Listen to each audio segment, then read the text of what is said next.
This lesson is from the course Redemptive History and the Regulative Principle of Worship, taught by Dr. Will Wood. Whenever we gather together to worship the Lord, there's two important aspects we need to keep in mind. And it's that worship always has an object, and it's always done by a subject. Now, when I'm using these terms, object and subject, I mean them in their linguistic way. Worship is always given to a particular person or thing, it's the object, and it's done by a worshiper, that is, the subject. And so for this lesson, we're going to have two parts to it, thinking about the object of our worship and then turning around to think about the subject of our worship, the God that we are to praise, and then who we are as worshiping creatures. And so let's begin considering the object of our adoration, thinking about here glorifying the eternal and immutable triune God, being the chief task of what it means to be a Christian. In order to do this, I want to just briefly survey the various attributes of God and have a concluding discussion on how those are important for the regulative principle of worship. Because really what we are doing in worship, if you remember our definition from a few lessons ago, is seeking to adore the eternal and immutable God. And so understanding who God is necessarily impacts our worship. And our worship informs our knowledge of who God is. And so God's attributes are generally organized into various categories. And for our purposes here, we'll discuss the categories as the incommunicable and communicable attributes. Incommunicable attributes are the attributes of God that are utterly and entirely unique unto Himself.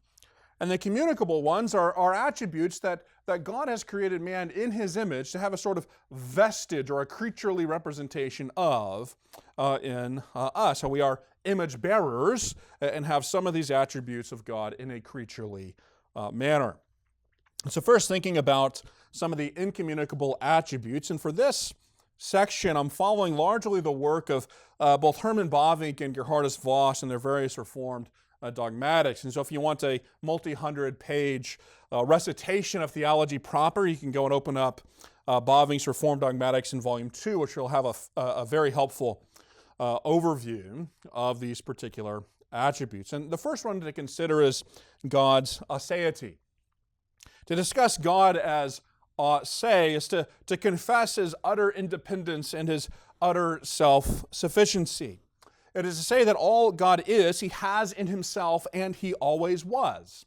He is not in need of anyone or anything else. He did not need to create the world. He did not need to even fashion us in His image. He is independent and self-sufficient.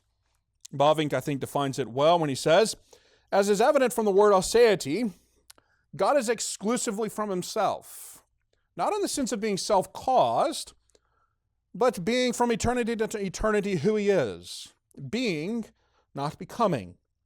God is absolute being, the fullness of being, and therefore also eternally and absolutely independent in His existence and His perfections and all His works, the first and the last, the sole cause and final goal of all things. To confess the doctrine of God's aseity is to confess God's perfection. That God is perfect in His being. He is the fullness of life and light with no shadow of darkness or of need in Him.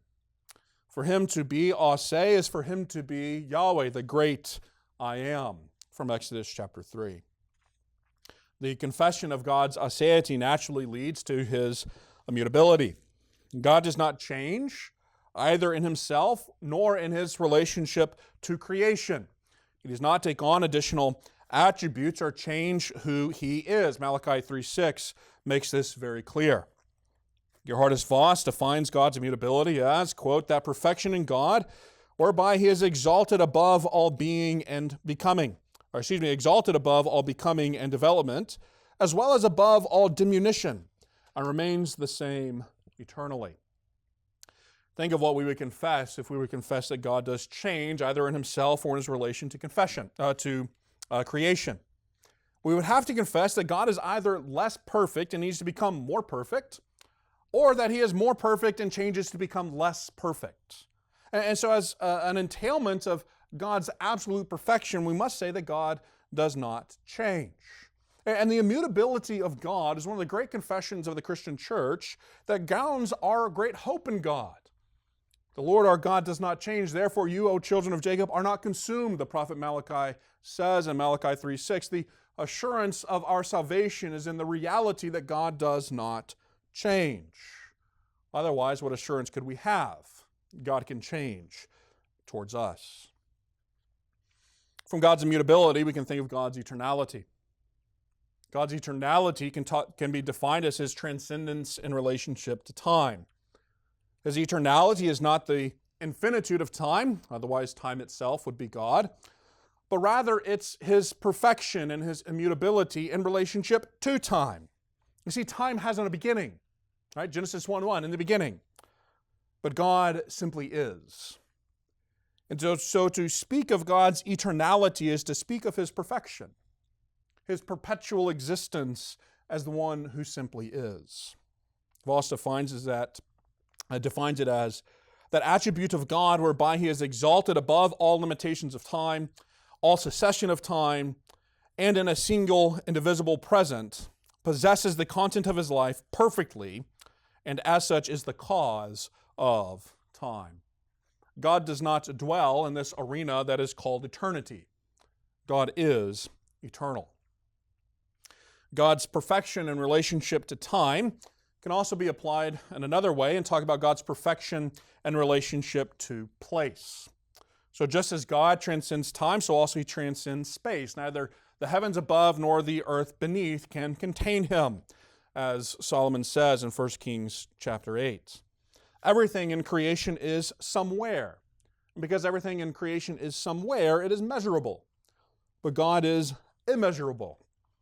And so God's omnipresence, you could say, as Voss does, is that perfection in God whereby he is exalted above all distinction of space, and yet at every point in space is present with all of his being, and as such is the cause of space. He is omnipresent.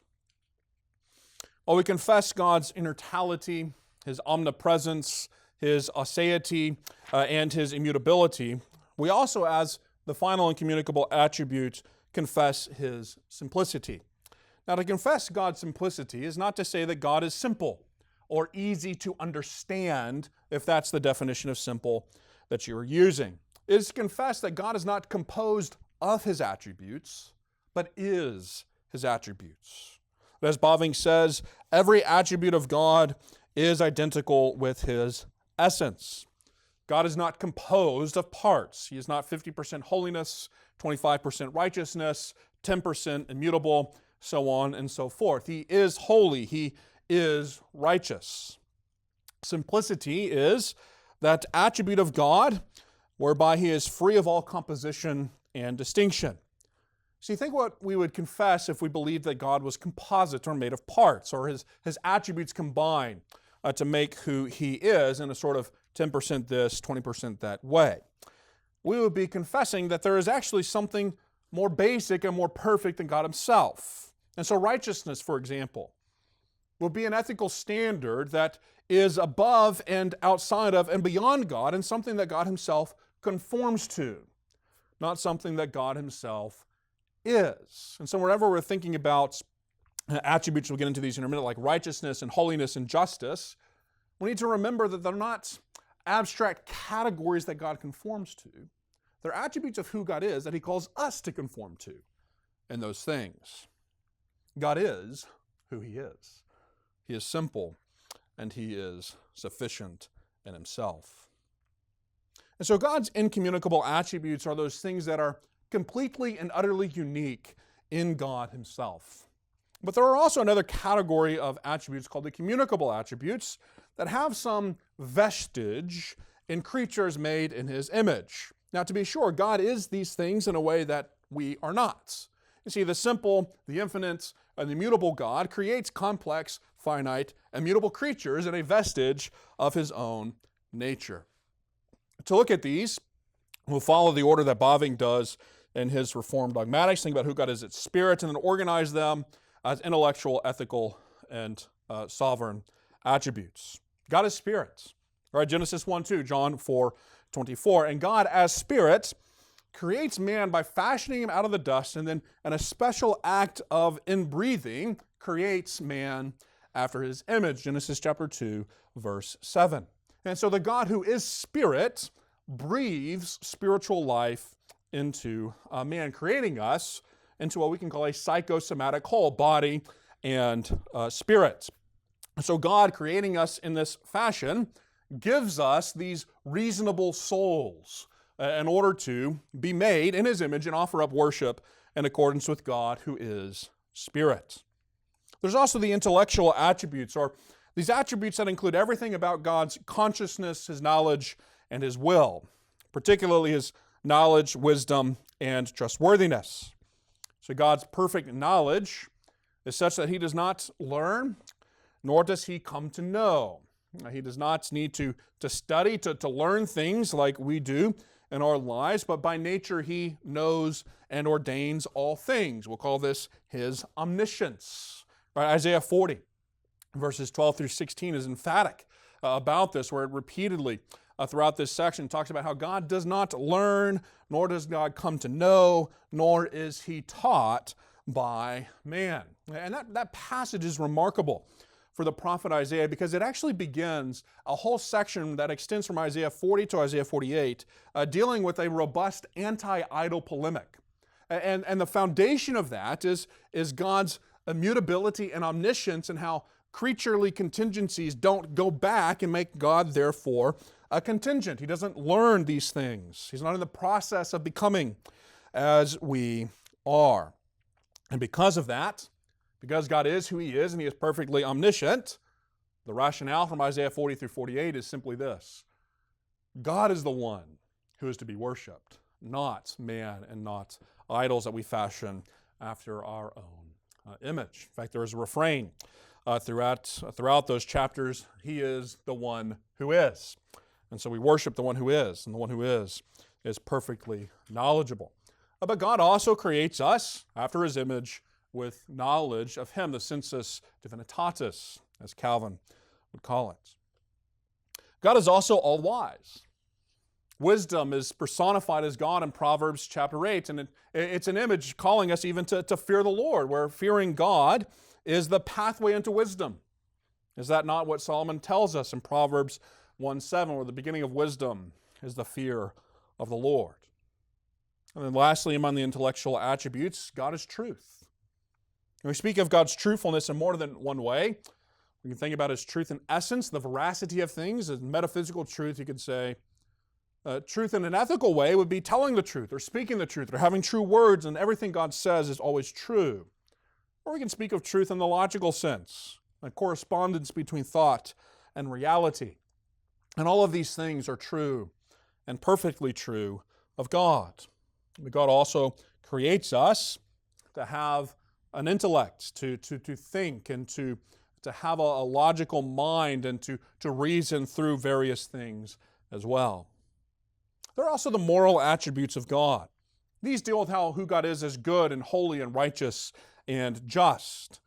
And again, in light of our confession of God's simplicity, these are not standards above God for His own ethics. It's something that He is as good, holy, righteous, and just in a perfect and absolute sense. God is perfectly good, such that Mark 10:18 can say, "No one is good but God alone." And because of this, God's aim for good is always the aim for His own glory. How can God be oriented toward the greatest good if He's not oriented to Himself or to making much of His own ultimate goodness? Bothing Kepley says on this, "Inasmuch as He is Himself the absolutely good and perfect one, He may not love anything except with a view to Himself. He may not and cannot be content with less than absolute perfection." Because God is absolute perfection, He is perfect goodness, He is also the fountain of everything that is good in the world, as Psalm 4, verses 6 through 7 says. And because He is perfectly good, He is also our perfect and perpetual benefactor, as one who abounds in grace and mercy upon His people, Exodus 34, 6 and 7. God's goodness is manifest in how God is love, 1 John 4:16. God's holiness is his separateness and his distinction, how he is perfectly sacred and morally perfect. Voss defines God's holiness as that attribute by which he seeks and loves himself as the highest good and demands as reasonable goodness from the creature to be consecrated to him. See, by Voss's definition, we can say that God is utterly holy. Because God is utterly holy, he has the ability to consecrate or to sanctify or to make holy certain things or persons, to set apart things for the specific task of worshiping and praising him. God is the Holy One of Israel, as the prophet Isaiah calls him, the thrice holy God of Isaiah 6:3. And God is also perfectly righteous and perfectly just. Righteousness and justice draw our attention to the reality that God is the one who sets all ethical standards, and to have something that is truly just must be conformed to who God is. And this is an important discussion, not simply for worship, but also in light of our current context, where I'm not sure what's not called a justice issue these days. But for something to be truly just, is for it to be in conformity to who God is as righteous and just. True justice is divine justice, as in conformity to God's law. Lastly, we can consider attributes of sovereignty. Attributes of sovereignty deal with God's sovereign reign over all things, for who he is as God and our Creator, Sustainer, and Redeemer. How God is the possessor and Lord of everything in this creation. This means that God's will is the ultimate cause of all things in creation and providence and the government of this world, election and retrobation, sanctification, all the way down to the minutest details of even our everyday lives. And God's will is an expression of his power, how he has the power to create and ordain whatsoever comes to pass. And so the attributes of God's sovereignty deals with who God is as omnipotent or all-powerful. And Scripture everywhere speaks of God as the one who is almighty, who is the powerful one, who is the ruler and the governor of all things. He is the mighty one of Israel, and the one who is strong and mighty. So to confess God's omnipotence means that all power and authority belong to him alone, that he is the great heavenly king who governs all things in accordance with his will. But he also creates man with a vestige of authority over this created sphere, which we'll come back to that here in just a few moments. But why is this discussion important for the regulative principle of worship? Well, first, since God is who he is, and because he is all of those above attributes in perfection and in absolute simplicity, and since he is not in need of anything, the only proper response when we hear of who God is worship.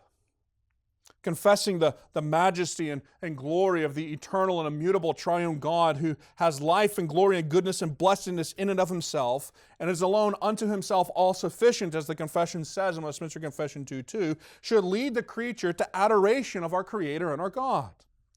See, confessing God's knowledge and wisdom should lead to doxological praise, as Paul does in Romans 11:33, where he says, "Oh, the depths of the riches and wisdom and knowledge of God! How unsearchable are his judgments and how inscrutable his ways." So whenever we think about our theology proper, or our doctrine of God, the object of worship, it should automatically give us a bit of a heart check. And whenever we're going over these sorts of attributes, it should lead immediately unto doxology, to praise and to glory our Creator and our Redeemer. In fact, the confession itself does that, where after giving a catalog of the attributes of God in chapter 2, paragraph 2, it continues to say that to him, as due from angels and men and every other creature, whatsoever worship, service, and obedience he is pleased to require of them. Knowing God must lead to doxology. Theology and doxology go hand in hand. But second, since God is perfect in all of these things, he alone has the authority and even the ability to reveal to man how he ought to be worshiped. God is the one who institutes his own praise, and it must be done in accordance with his own revealed will. If God truly is all-knowing, all-wise, and all-trustworthy, as well as having all sovereign power and authority unto himself, does it not stand that we should therefore seek from him what we ought to do in our worship? If he is most good, most holy, and most righteous and most just, is he not the one who can reveal to us what is good and right and holy for our worship?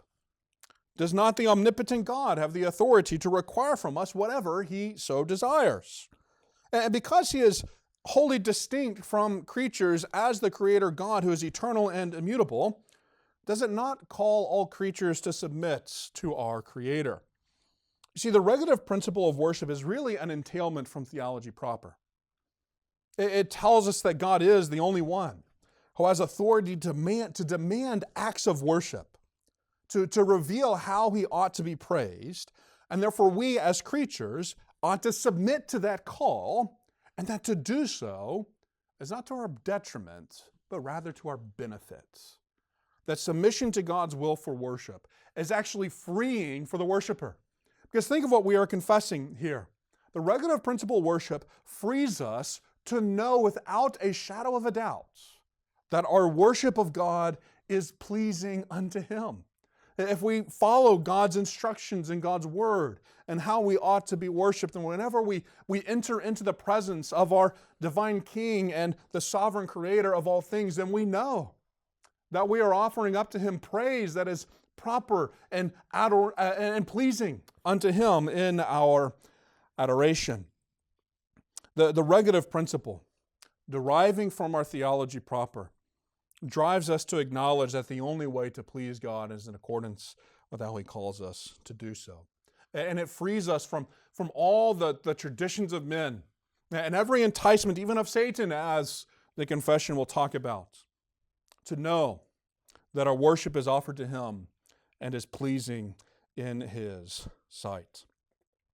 It also leads us, lastly, to confess very, very clearly a distinction between who we are as creature and who God is as our Creator and our King. See, the worship of God in history by man made in his image is subject to change. It is subject to either advancement or diminution in accordance with covenants. While God does not change, while the call that God gives us to worship him is consistent throughout the entirety of redemptive history moving forward unto heaven, we change and our relationship with God changes. And the history of worship deals with that potentiality for either advancement or diminution for man made in God's image, revealed along the contours of covenant. It is part of what it means for us to be creature, to worship God for who he is as our Creator. And so covenant history, as we've been talking about, is the history of worship, of mankind made to praise the Lord of glory, but then falling into idolatry through breach of covenant, and then redeemed by God for the task of worship.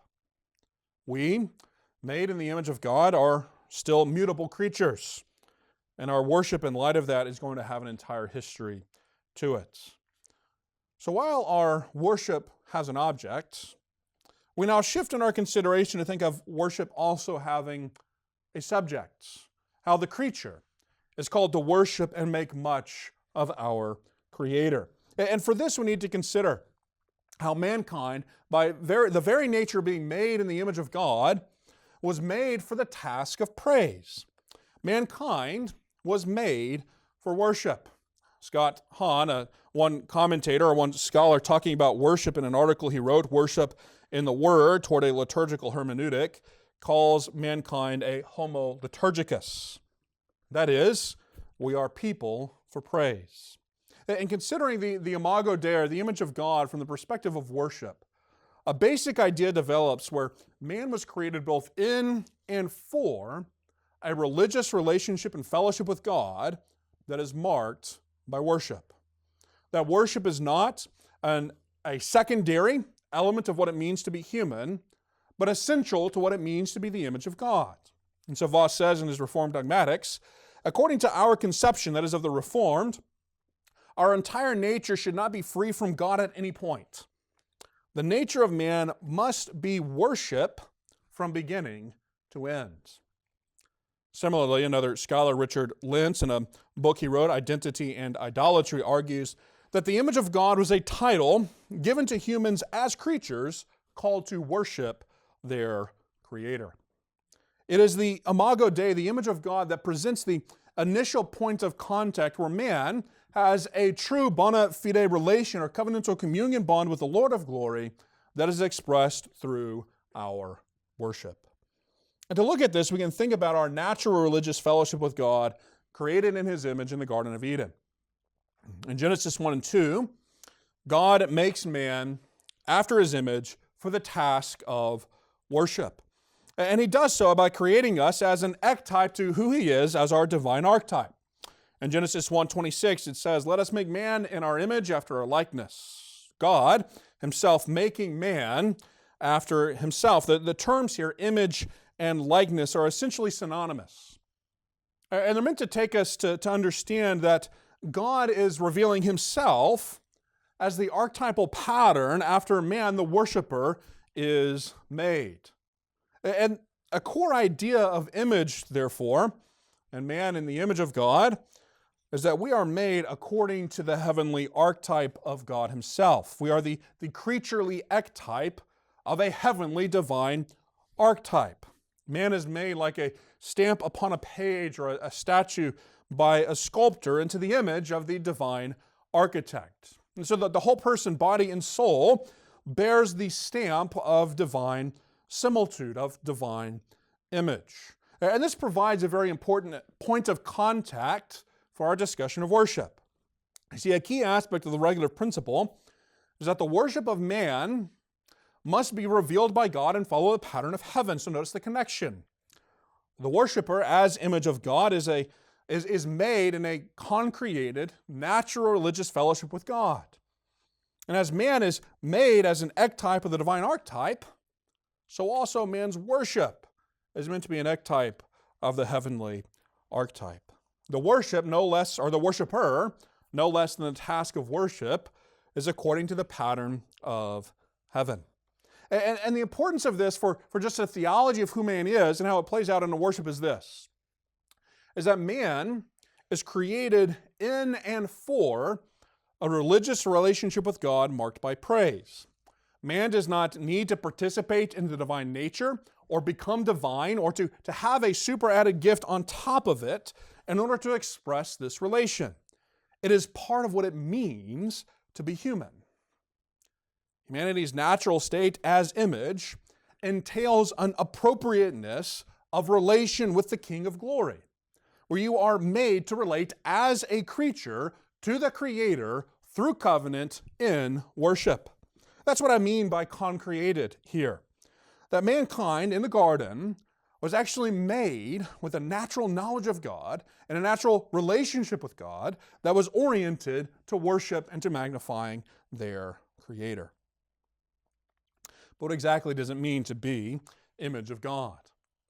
Calvin provides a good summary statement in his Institutes where he says that the image of God are those marks of excellence with which God has distinguished Adam over all the other living creatures. As these marks of excellence, the image of God is not so much something man has, as much as it is something man is. From this definition, it's common among Reformed theologians to distinguish between the broad and narrow aspects of the image of God. And we argue for this because, on the one hand, Scripture testifies to the image of God remaining in man after the fall, and yet, nonetheless, how we, as Boving says, have lost the primary content of the image of God, which is knowledge, righteousness, and holiness due to the fall. See, the broad aspect of the image pertains to the essential nature of what it means to be human. How God created us with reasonable and immortal souls, as the confession says in chapter 4, paragraph 2. The broad aspect deals with the ontological nature of man qua man. The narrow, however, deals with the religious and the ethical relationship to God. How He has created us with knowledge and righteousness and holiness, as the confession continues in chapter 4, paragraph 2. In the broad sense, the image of God cannot be lost, otherwise we would cease to be human, but it can be marred or tainted by sin. The narrow, the ethical, can be lost. And so Bavinck helpfully puts the relationship this way. He says, sin precipitated the loss of the image of God in the narrow sense and spoiled and ruined the image of God in the broad sense. To be image of God is to be human, and to be human means to worship the King of glory. But this image of God deals not only with the identity of man as man, but also the work of God, or work of man as image of God. Because man is given the task of worship. He has a function to perform in his relationship with God.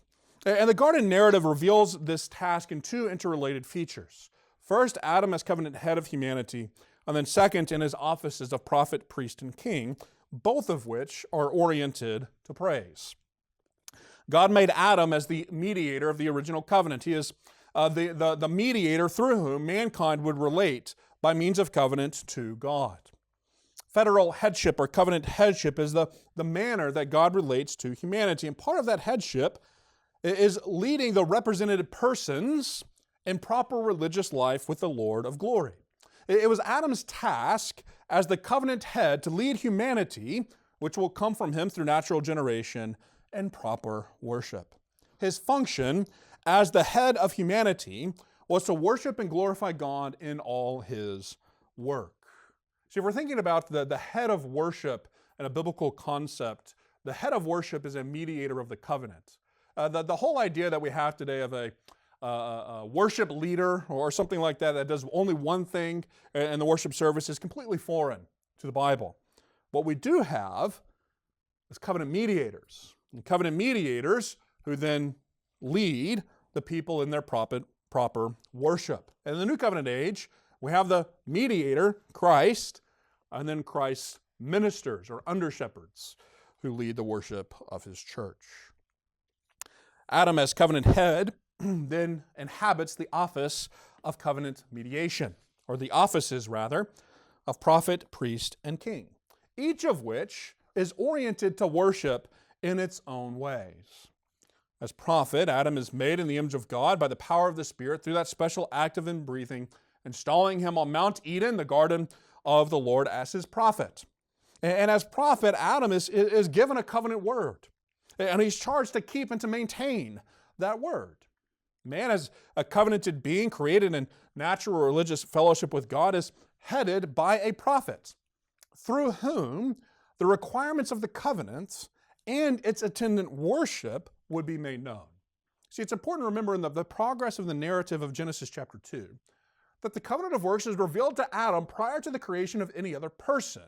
Eve had not yet been brought onto the scene as his co-laborer. And so, the restrictions concerning the tree of the knowledge of good and evil, which we'll cover in a later chapter, deal with Adam's task as a prophet to keep and to maintain true and proper worship in accordance with God as his revealed will has made known. The task of Adam's role as a pure worshiper and to maintain pure worship was also his role as priest. Many have argued that Adam has a charge to keep and to guard the Garden of Eden, and how that language is priestly language. That same language or similar language is applied to the guardian cherubim in Genesis 3:24, who is placed to guard the way back to the tree of life. And the same language is also applied to the various priests in Israel who keep and guard the tabernacle and later the temple. In light of this connection, Adam's task as priest, as one scholar says, in defending the Edenic sanctuary, is against the intrusion of anything that would be alien to the holiness of God, or the holiness of God of the garden, or hostile towards his name. Adam's priestly charge was meant to set him on guard, as at a military post, against the encroachment of the satanic serpent. Increasingly, outside of these priestly uses, these terms are also part of the charge to maintain pure worship, as it occurs in Deuteronomy 11, Deuteronomy 12, 1 Kings 9, and other places. And they're also part of the charge to maintain obedience in the covenants. In fact, these terms to keep and to guard are in fact so associated with worship in the Old Testament that Greg Beale in his book, The Temple and the Church's Mission, I think rightly argues that there is an exclusive use of the two words in context of worship. And so this indicates that Adam's task to maintain the purity of the Garden of Eden, the Edenic temple, as we'll cover in the next lesson, is tied together to maintaining the purity of worship. Along with not allowing uncleanness to enter into the garden sanctuary, he has a positive task with it of guarding and maintaining true and pure worship. So Adam's negative task of keeping anything unclean out, therefore, had a positive task of maintaining the purity of worship in the garden sanctuary. This places the priestly task in close association with the prophetic task. How the priest is meant to keep and to guard the words of the covenant that are made known and then proffered or passed down from generation to generation through the work of the prophets. The priest and the prophet receives the command of God. Genesis 2:16 and 17, the Lord God commanded, saying. And so the priestly guardianship of the Edenic sanctuary is inextricably linked to the demands of the covenant of works regarding the probationary tree given to the prophets. As it's united to the charge given to Adam as prophet, I think it also is united to the charge that is given to Adam, lastly, as king as well. You see, the offices of covenant administration must work in conjunction with one another.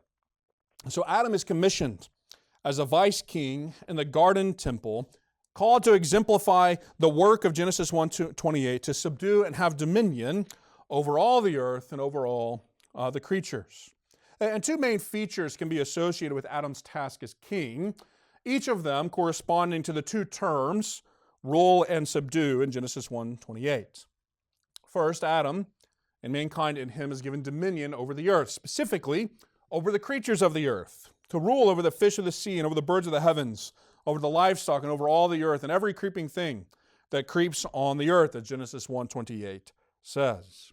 See, Adam's kingly task of naming the animals is a representation of that in Genesis 2:19 through 20, where he's expressing the dominion that was given to him by God. But as he expresses his dominion in naming those animals, it also shows how his naming is illustrative of who he is, more as God's vice-regent than as the simple regent of creation. See, there's a sense where the animals were already named by God in Genesis 1, specifically as land-dwelling creatures. And so Adam's renaming of the animals in Genesis 2 is his work done as image-bearer and ruler of the creaturely sphere. He rules, we could say, on behalf of God, receiving a kingly commission from the divine king. But also, second, he not only rules, but also called to subdue.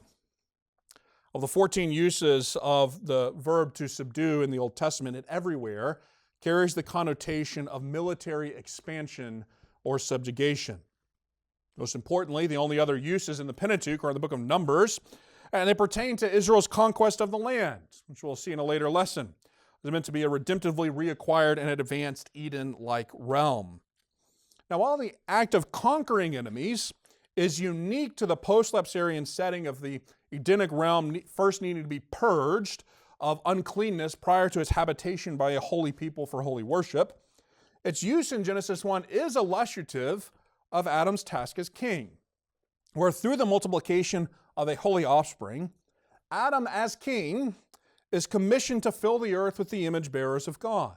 And as he fills the earth, the perimeter of the original Holy of Holies in the Garden of Eden would then extend through Adam's subjugation to the ends of the earth.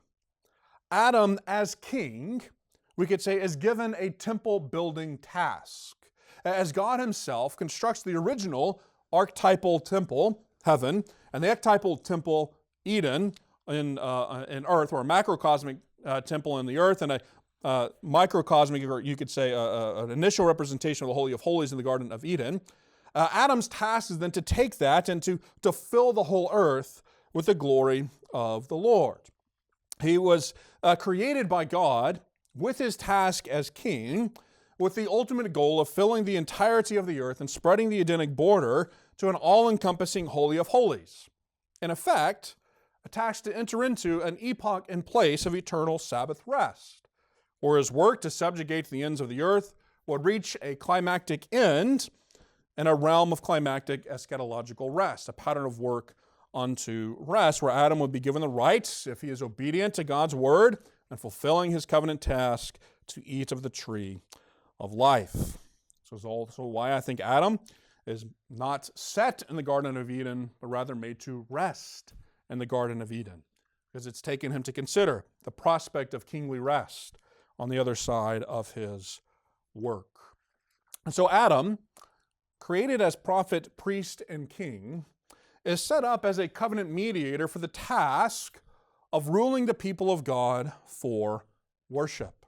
And while we may distinguish the roles of prophet, priest, and king in this way, it's important to note that their division into different people and completely distinct offices is unique to the post-lapsarian order. The three offices of prophet, priest, and king must work in concert for Adam to be a proper worshiper in the garden. As a prophet, he is to reveal and to guard the terms of the covenant, living in obedience and calling man to follow God's revealed will. As priest, he is to maintain the holy realm, to guard the temple against any uncleanness that may seek to enter into it, and then to promote the task of pure worship. And as king, he is to rule the temple realm and to oversee its expansion to the ends of the earth, in an act of cosmic temple expansion, filling the whole world with the glory of God. The three offices of Adam's covenant administration, while distinct from one another, are inseparable. And the prelapsarian order shows how the offices need to go together for proper covenant administration. Their division into separate individuals is a post-fall development. It also shows a need for a second mediator to come, a second and a last Adam, who will be a prophet, priest, and king. But this image of God that was given to mankind in the garden with concreated natural religious fellowship expressed by worship is subject to the terms of the covenants that can have advancement unto eschatological life or diminution into the covenant curse of death. Where if man is obedient to the terms of probation at the tree of the knowledge of good and evil, they would advance to a new state of glory and a new state of worship in the heavenly places. But if they disobey, the fall into sin and misery and the curse of death would be applied to them. And this is where a biblical theology of worship and the need for redemptive renewal unto worship plays an important role for our course. See, due to the fall into sin and misery, man's nature is corrupted from its natural state of religious fellowship marked by worship to a fallen state of worshiping idols and creatures rather than the Creator. Once made as a people for praise and to magnify the name and adore the God of heaven and earth, now sin twists and distorts the heart of mankind to praise the creature rather than the Creator. And Richard Lentz, I think, makes an important observation for this, where he's developing an idea where the language of image and likeness, tselem and demuth in Hebrew from Genesis 1, is in later biblical narratives used for the context of idolatry. It's the creation of an image, a tselem, or something in the likeness of creation, a demuth. And Lentz makes the observation saying that this idolatrous worship is, quote, a conceptual turning upside down of the originally intended relationship of image to original. Idolatry construed Israel's identity, and representatively human identity, on terms opposite of those revealed in creation. The creature made a God in its image, in whose shadow the creature's identity was now cast. Promising blessing, the idol created bondage. Promising protection, it created insecurity. So do you see the great inversion that has happened?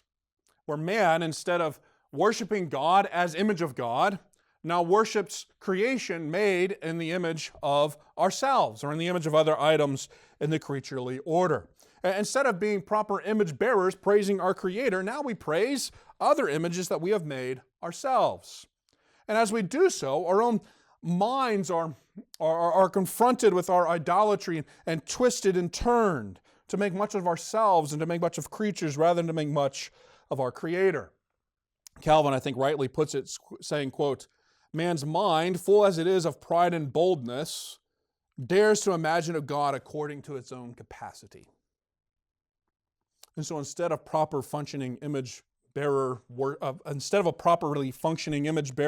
worshiping our Creator, we fashion gods after our own image and worship the creature instead. You see, the keynote of the fall is in fact false worship and idolatry. But if the fall is a turning upside down of the image and its attendant worship, from worshiping Creator to worshiping image instead, then in order to properly worship God, the person must be restored. The work of God in redemption is first and foremost unto true worship. Previously, we talked about how covenant history and the history of worship go together, and this is especially true when we think of the nature of redemption. We are saved to praise. We are redeemed unto the service of our God and our King. And in many discussions of redemption today, we have become so focused on the benefits of salvation that we receive, as glorious as they are, that we have forgotten that all of those benefits are from our union with the benefactor and unto the praise of His glory. And so whenever we're thinking about redemption, the first thing that should come to our mind and to our lips is worship. And how God has saved us from the domain and the rule of sin and misery, death due to sin, that we might taste and see that the Lord is good and praise and magnify our benefactor above all else. In the fall, Adam sought to magnify and make much of himself. But in redemption, what God does is He renews the heart of His people. He restores in us a proper image, even the image of Christ Himself, such that we, as Genesis 4:26 says, call upon the name of the Lord. And those who call upon the name of the Lord seek to worship and make much of Him alone.